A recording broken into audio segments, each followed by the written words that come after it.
Venäjä yritti saada suomalaisen tietokoneyrittäjän YK:n terroristilistalle. Mikael Sturkö kertoo studiossamme, mitä oikein tapahtuu.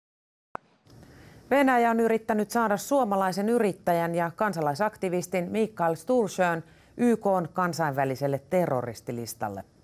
Esitys on käsitelty YK:n turvallisuusneuvoston pakotekomiteassa. Venäjä on suuttunut Sturkölle, koska hän auttaa tšetšeenikapinallisia tukevan Kavkaz Center nettisivuston ylläpidossa. Venäjän esitys kaatui kuitenkin Britannian, Ranskan ja Luxemburgin vastustukseen. Asiasta kertoi ensimmäisenä Yle. Katsotaanpa millaisten rikollisten seuraan Sturkö oli vähällä joutua. Niin, tuo YK:n terroristilista on peräti 50 sivua pitkä ja siellä on satojen ihmisten ja järjestöjen nimiä. Niillä kaikilla on yhteyksiä terroristijärjestö Al-Qaidaan. Listalta löytyy muun muassa Mohtar Belmohtar. Hän on algerialainen terroristi, jonka johtamalla islamistiryhmällä on vahvat yhteydet Al-Qaidaan. Belmohtar on tunnettu näyttävistä länsimaalaisten sieppauksista. Abdulrahman Yassin puolestaan on yhdysvaltalainen islamisti. Hän osallistui 6 ihmisen kuolemaan johtaneeseen terrori-iskuun New Yorkissa 90-luvulla.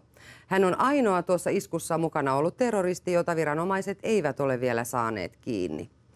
Listalta löytyy myös Doku Umarov, joka on tšetšeenien separatistihallinnon entinen presidentti. Hän on julistanut itsensä Kaukasian emiiriksi ja tavoittelee itsenäisen muslimivaltion perustamista Pohjois-Kaukasukselle.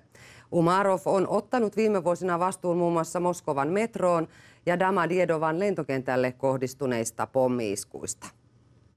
Meillä on studiossa vieraana henkilö, jota syytetään terrorismista. Tervetuloa Mikael Sturkö. Kiitos. Tässä YK:n listassa näytti olevan melkoisia rikollisia.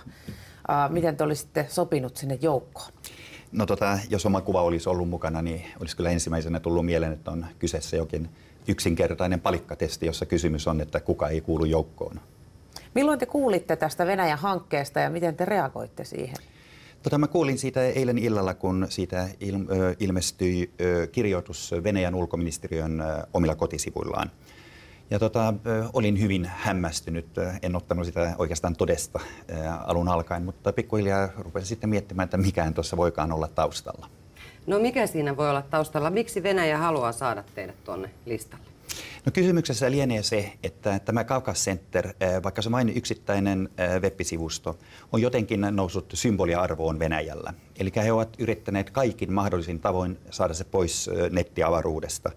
Ja ovat tehneet sitä diplomaattiteitse ennenkin, yrittäneet ehkä 10 kertaa Ruotsissa, niin Kremlin suurlähettiläs on kääntynyt viranomaisten puoleen ja pyytänyt, että tämä sivusto kielletään. Joka kerta oikeuskansleri on toisaalta todennut, että sivuston sisältö ei riko miltään osin Ruotsin lakia. Mutta tällaista on tapahtunut siis ennenkin. Eli siis se sivusto on rekisteröity Ruotsiin? Kyllä. Mitä siinä tarkemmin on siellä sivustolla?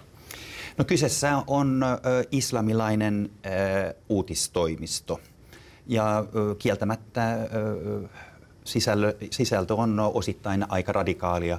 Ja se käsittelee lähinnä Pohjois-Kaukasian asioita, Venäjän asioita ja sitten myöskin tämän islamilaisen yhdyskunnan umman sisäisiä asioita. Että nämä on ne 3 aihepiiriä, joita käsitellään ja se ilmestyy, onko se nyt 4 vai 5 kielellä. Lyhyesti vielä loppuun. Venäjä on aikamoinen vastus. Aiotteko jatkaa valitsemallanne tiellä? No kyllä, että kyseessähän on se, että kun tulee tämmöinen vastustus, niin voi reagoida eri tavalla. Ja itse olen kyllä ainoastaan sisuuntunut siitä, että aion jatkaa. Kiitos haastattelusta.